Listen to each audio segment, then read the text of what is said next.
My girlfriend posted, "Just bought my dream car." It was my car, re-registered in her name using forged signatures. I didn't panic. I just reported it stolen. When she got pulled over and arrested for Grand Theft Auto while her friends were in the car recording for Instagram. Original post I-29 male, discovered the Instagram post while eating lunch at my desk. There it was, Natalie, 27, posing with my 2019 BMW M3. Teas dangling from her manicured fingers. The caption made my sandwich stick in my throat. Finally manifested my dream car into reality. Hard work pays off, ladies. Had her boss babe new whip, BMW life. The comments were flooding in, her friends hyping her up, asking for rides, congratulating her on the purchase.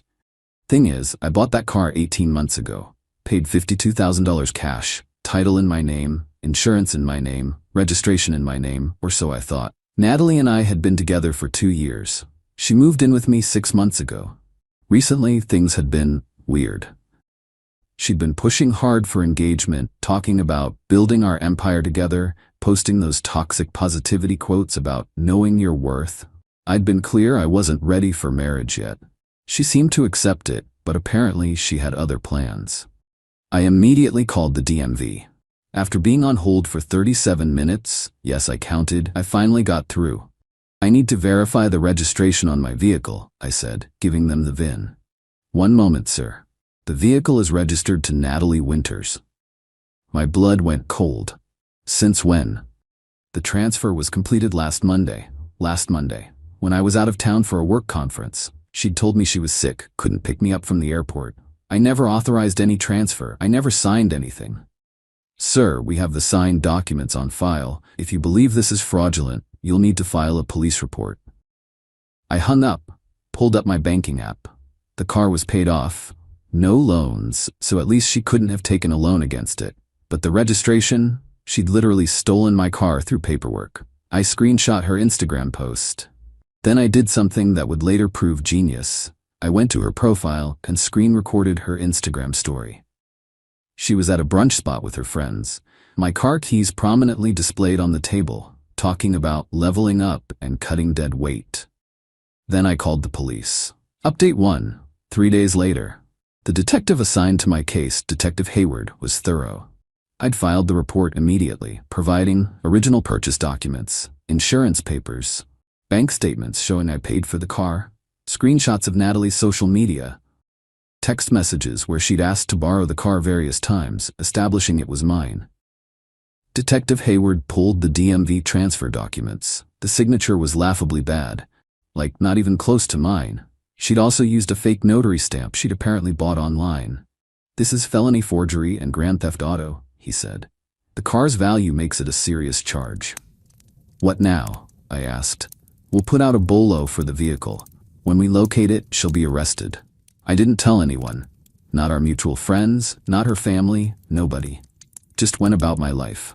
Moved her stuff into boxes in the garage. She hadn't taken much when she left, just essentials, and apparently my car documents from the filing cabinet.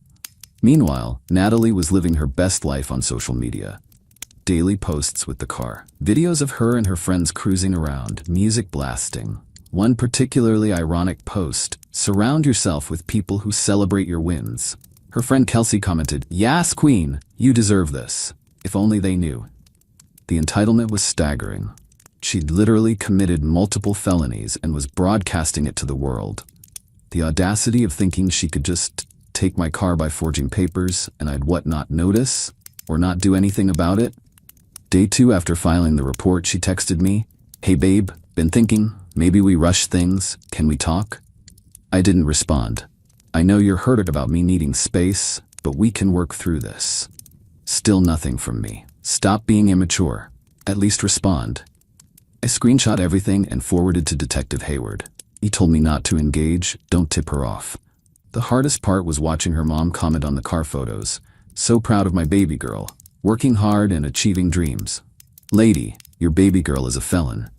Update 2, 1 week later. The arrest video is probably viral by now, but let me tell you the whole story. It was a Thursday afternoon. According to what I heard later, Natalie decided to take her 3 closest friends on a beach day trip. They were documenting everything for Instagram, of course. Qley was recording from the passenger seat. 2 other friends in the back, music pumping, everyone singing along. They were about 10 minutes into the drive when the lights came on behind them. The Instagram live video, which someone saved and sent me, shows everything. Natalie pulling over, confused. Was I speeding? I wasn't even speeding. The officer approaches. License and registration, please.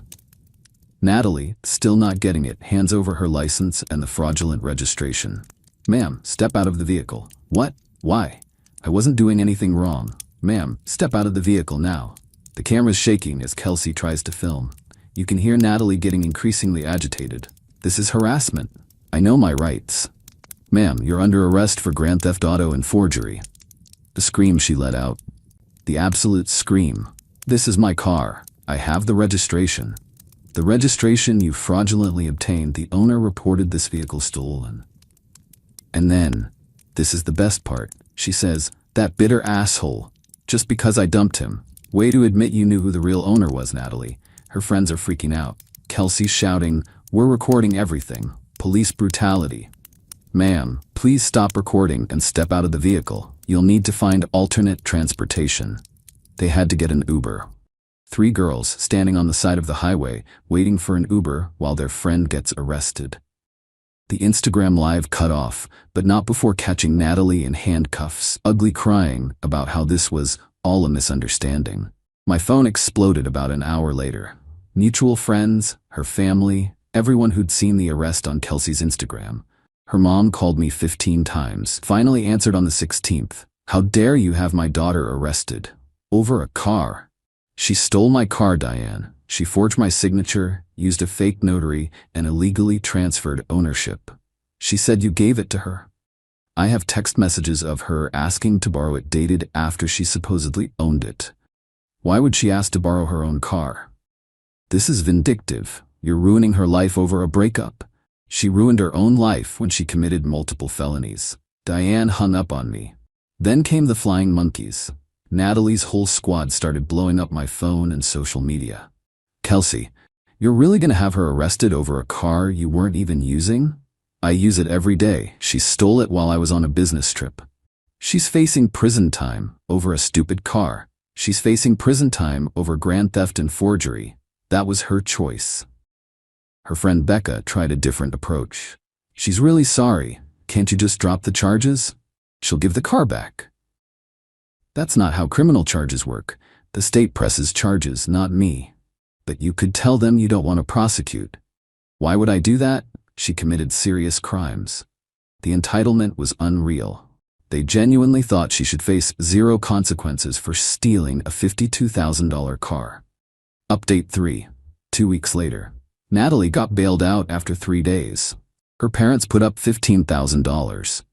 The conditions of her bail included no contact with me, and she couldn't drive any vehicle registered to me. Duh, she'd already stolen the only one. But the entitlement didn't stop. It escalated. First, she tried to spin the narrative on social media, posted a long, rambling story about financial abuse and how I'd promised her the car but then reneged when she stood up for herself. Complete fiction. The comments were mixed. Some of her friends bought it, but others were skeptical. Wait, so did he give you the car or not? Why did you get arrested then? Girl, forging signatures is serious. She deleted the post after an hour. Then came the truly audacious move. She had her new boyfriend, already had a new boyfriend, contact me. This dude, Landon, called me from her phone. Hey man, this is Landon. I'm with Natalie now. Okay? Look bro, she made a mistake. She's really broken up about this. Can't you just let it go? Let me get this straight, I said slowly. You're calling me to ask me to drop felony charges against your girlfriend who stole my car while using her phone, which means she's violating the no contact order? Silence. That's another charge, by the way. Violating a restraining order. He hung up immediately. I called Detective Hayward, reported the violation. Natalie got arrested again that night. Landon was at her apartment when they showed up. According to the police report, she tried to claim Landon called me without her knowledge, using her phone without permission. While she was sitting right there, the bail got revoked. She spent another week in jail before her parents could get a new bail hearing. This time, it was $25,000, and the judge warned her one more violation would mean staying in jail until trial. Her mother Diane tried once more to intervene, showed up at my apartment. "Please, Derek. She's learned her lesson. This is destroying our family." "Diane, she stole my car. She forged legal documents. She committed fraud. She's just a girl who made a mistake. She's a 27-year-old woman who committed multiple felonies. The lawyer says she could get 2 to 5 years. Then she should have thought about that before committing grand theft auto." Diane actually dropped to her knees. "I'm begging you, please, tell them you made a mistake. Tell them you gave her permission. You're asking me to commit perjury to save your daughter from the consequences of her crimes? I'm asking you to have mercy." Where was Natalie's mercy when she was posting all over Instagram with my car, telling everyone she bought it? Where was her mercy when she was calling me bitter and pathetic to her friends? She made her choices. I had to threaten to call the police to get Diane to leave. Update 4. 1 month later. The preliminary hearing was last week. I had to testify. Natalie sat there in her jail outfit. She'd been locked up again after sending me an email titled, "You win," with a long rant about how I'd ruined her life, another bail violation. The evidence was overwhelming. The forged signatures.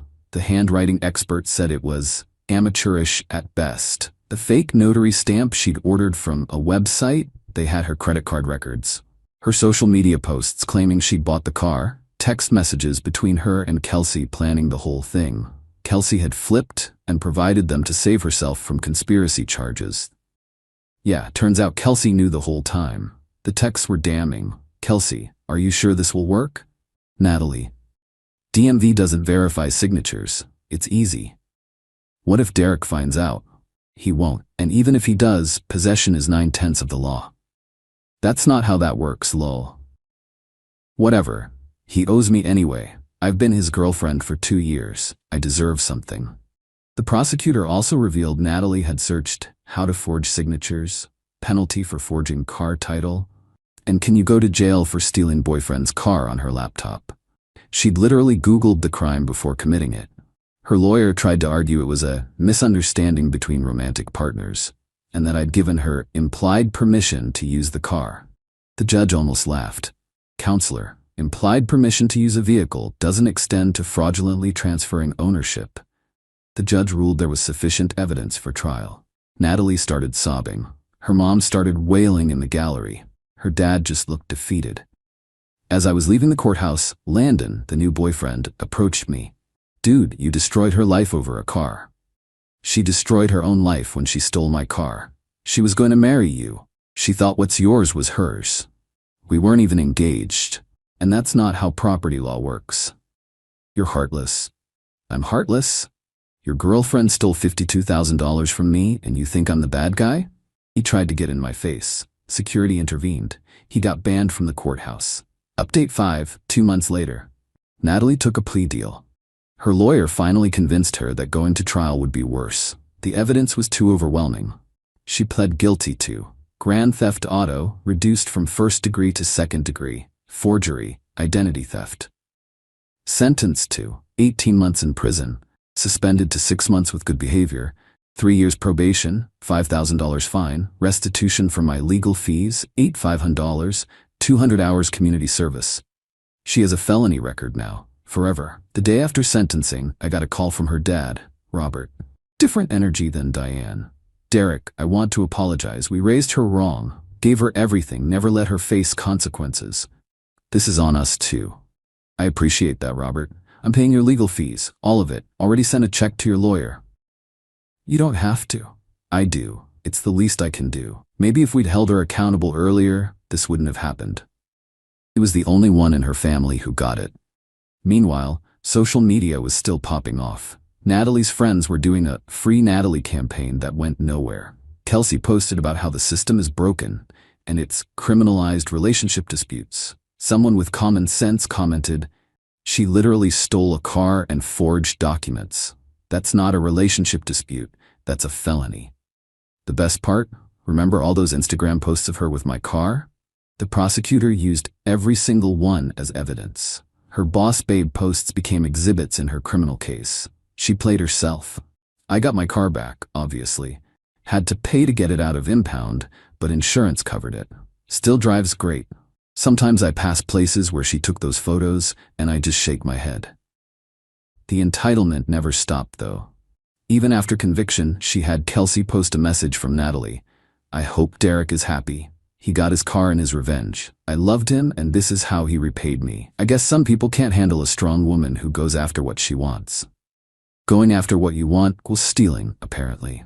Final update, 6 months later. Natalie got out after 4 months, good behavior. She had to move back in with her parents because, surprise, having a felony record makes it hard to get an apartment or a job. Apparently, even the MLM schemes she used to push don't want felons as consultants. I ran into Qley at a coffee shop last week. She tried to duck out, but I was between her and the door. "Derek, Save it, Qley. For what it's worth, I told her it was stupid, but she was convinced you just let it go." Why would she think that? Because she said you were weak, said you'd never have the balls to actually do anything about it. I laughed. How'd that work out for her? Qley shrugged. She's working at a call center now, has to take the bus, posts motivational quotes about rising from the ashes and stuff. Still entitled? Worse, now she thinks she's some kind of martyr. Says the system is rigged against women. The system that gave her multiple chances, plea deals, and reduced sentences? Yeah, that system. We parted ways, haven't heard from any of them since. The other day I got a notification that someone viewed my LinkedIn. It was Natalie. She didn't connect or message, just viewed. I checked hers out of curiosity. She'd listed her time in jail as a sabbatical for personal growth. The entitlement truly never ends. But here's the thing. I'm good. Like, really good. The whole experience taught me massive lessons about red flags, boundaries, and standing up for myself. I dated someone new for a few months, didn't work out, but that's fine. I'm not rushing anything. My credit's intact, my record's clean, and I still have my car. Hey? She's a convicted felon working at a call center, living with her parents at 27, taking the bus, and calling it a journey of self-discovery on Instagram. Sometimes karma doesn't need any help. But when someone commits felony grand theft auto and documents it on social media, well, then karma just needs you to make one phone call to the police. To everyone who messaged saying I went too far, she stole a car through forgery. That's not a mistake, that's a crime spree. If someone steals $52,000 from you, are you just gonna shrug it off? Didn't think so. And to anyone in a relationship with someone who shows signs of entitlement, those little comments about what's yours is mine, the pushing for access to your finances, the anger when you set boundaries, pay attention. It escalates. Natalie didn't start at grand theft auto. She started with small boundary violations I ignored. Never again. Oh, and the BMW? Still drives like a dream. Sometimes I take the long way home just because I can. In my car, that I bought. That's registered to me. Legally. Peace out, Reddit. Edit, since everyone's asking. No, I didn't get back with her. No, I don't feel bad. Yes, I'd do it again. And yes, the car now has a GPS tracker, steering wheel lock, and hidden kill switch. Not taking any chances.